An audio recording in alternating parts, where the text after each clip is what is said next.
Good morning, John Much, the pastor of the Ferndale Alliance Church. And once again, we're looking at Matthew 5:13, the words of Jesus when he says to the disciples, "You are the salt of the earth." He's looking at us and he says the same thing, that you are the salt of the earth. And we've been looking at different meanings and possibilities of this verse.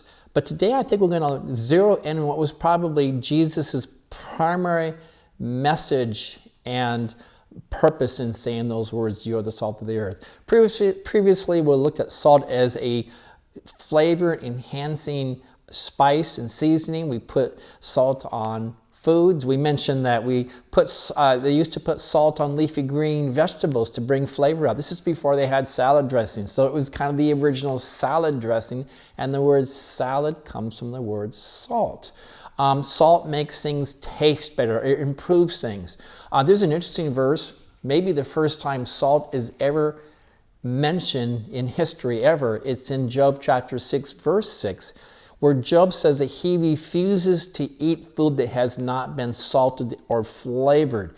And I think what he's doing there, he's comparing tasteless food with the tasteless words of his three friends that spend some 40 chapters preaching at Job, trying to explain his life to him without sensitivity and without really any kind of wisdom, just going on and on and on, blaming Job for his circumstances. And Job is saying those words are like meals without flavor, without salt.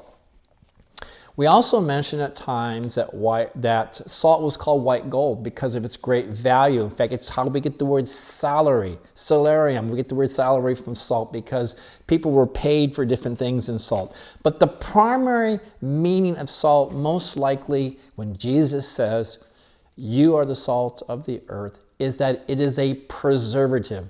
And when Jesus uses the word salt, that was most likely the first thing that came to the mind of the disciples, that salt was used to be packed around meat to keep meat from rotting and becoming spoiled. This is before refrigeration that was invented in the late 18th and early 19th century. And so salt was packed around meat for years. The salt would draw out the moisture. And of course, moisture is harmful to meat because it creates a protein and water-rich environment for bacteria, microbes, and fungi to grow and contaminate the meat. Obviously, or actually, a well-salted piece of meat could actually last for decades. It might not taste that great. It's going to eventually taste very, very salty. So once again, before refrigeration, salt was necessary to make meat and protein last. It was used for ships. When ships made long journeys, they would take meat, oftentimes cheap meat, cheap beef, or oftentimes cheap horse meat, and they would salt it so it would last on those ships. It was called, because it wasn't the best meat in the world, it was called salt junk. That kind of not so good tasty meat. It was called salt junk. Later it was just called junk, and it's actually probably where we get the phrase junk food. But we are called to preserve. We're called in a spiritual sense to combat the second law of thermodynamics, which means things sort of rot away without attention, and things do rot away unless we give attention to things. So think about our houses. If we don't make an effort every day to clean up a little bit, it really doesn't take long for things to become disorderly and in disarray. The natural trajectory of things is towards disorder, entropy, towards disorder. And our job as believers is to bring order to the mess and to the chaos. But some might say, "Pastor John, isn't our world a lost cause?" Well, we are not those that rejoice in the phrase to see the world go to hell in a handbasket. That's not what we want. And remember here, this is really important. Jesus says to us, we are the salt of the earth. He doesn't say we're the salt of the church or the salt of the family or the salt of heaven or the salt of the missions field. We are the salt of the earth. And the very next verse, verse 14, chapter 5, says, "You are the light of the world, not the light of the church." And so we have a complicated relationship with the world, okay? There's an old saying, it's not a biblical verse, but it comes from a biblical thought that we are in the world, but not of the world. We are in the world, but not of the world. It comes from John chapter 17. Let me read a few verses for you. This is a prayer of Christ. It's called his high priestly prayer. And he says this is a prayer of Christ to his Father. Speaking of the disciples, he says, I have given them your word, and the world has hated them. And let's face it, Christians have had a hostile relationship with the world at many times. They were originally used as human torches by Nero, and they were thrown in the Colosseums to the lions for sport. They were genuinely persecuted. The world has hated them, for they are not of the world any more than I am of the world, Christ says. My prayer is not that you take them out of the world, but you protect them from the evil one. They are not of the world, even as I am not of it.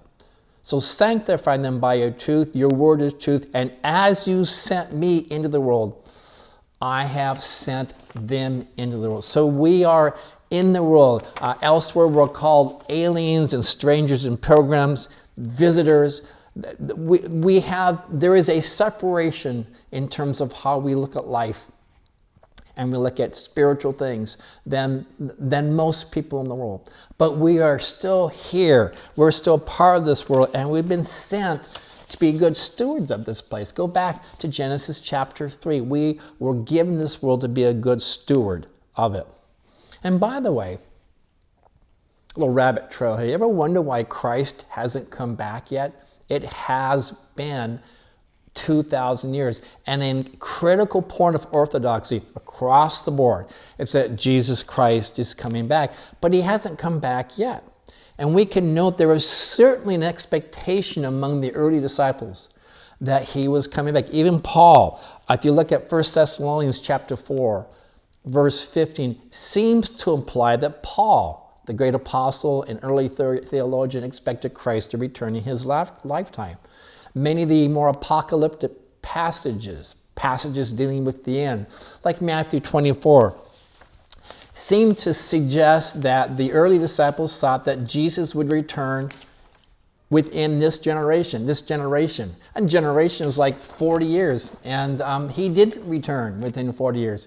What did happen, and most likely is what Jesus was referring to in that generation passage, is the collapse of Jerusalem, the destruction of Jerusalem under Emperor Titus in the year AD 70. So we are here, as long as we are here, as long as the earth is here, to preserve the earth, to make it better. What might that mean to us? Well, let's talk about the environment for a moment. Sometimes Christians get on the wrong side of the environment, and we don't need to. We are not polluters. Genesis 3 makes it clear that we are to be good stewards of this rather unique and special planet. There isn't another one. We need to take good care of it. Now, we can certainly debate what that looks like. And we all agree to reject agenda and bias-driven science, but rather to embrace objective research on the big environmental issues of our day. We don't dismiss the environmental issues of the day as good stewards. We do so cautiously, wisely, in proper balance and perspective, and with good science. Again, we don't use the hell in a handbasket argument to pollute our land, air, and water. We're also here to help improve the institutions that make up society. Our communities, our government, businesses, companies, corporations. Our salted marching orders are to preserve and improve when and where we can. The workplace, and I've said this on many occasions, the workplace.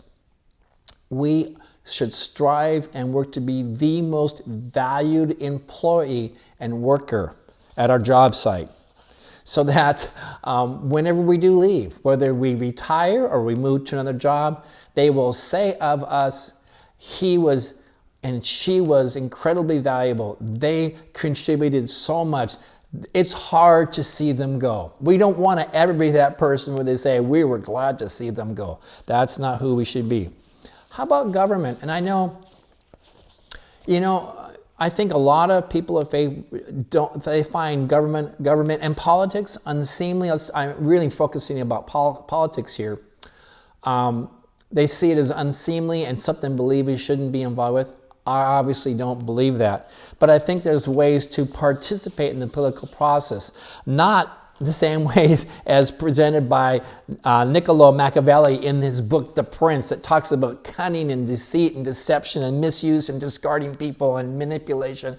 Horrible politics. That should not be the way believers conduct their politics. Rather, I think you can find great principles and marching orders in places like the Sermon on the Mount, how we conduct ourselves. We are to participate in the political process. It's a great stewardship that we've been given. While we have it, while we have this fabulous document, this Bill of Rights and the Constitution that gives us so many privileges, we ought to use it to improve things. That is not saying everybody runs for office. Absolutely not. But we are to be informed and participate and work to make things better. How about our family? Part of one of the institutions that we should always be working to improving is family. And by the way, what is family? And I realize the nature of family, the look of family has changed so much over the years. And I get that. But our goal as believers is to live our lives and build good, gracious, and godly families and show the world what a Christ-centered family looks like.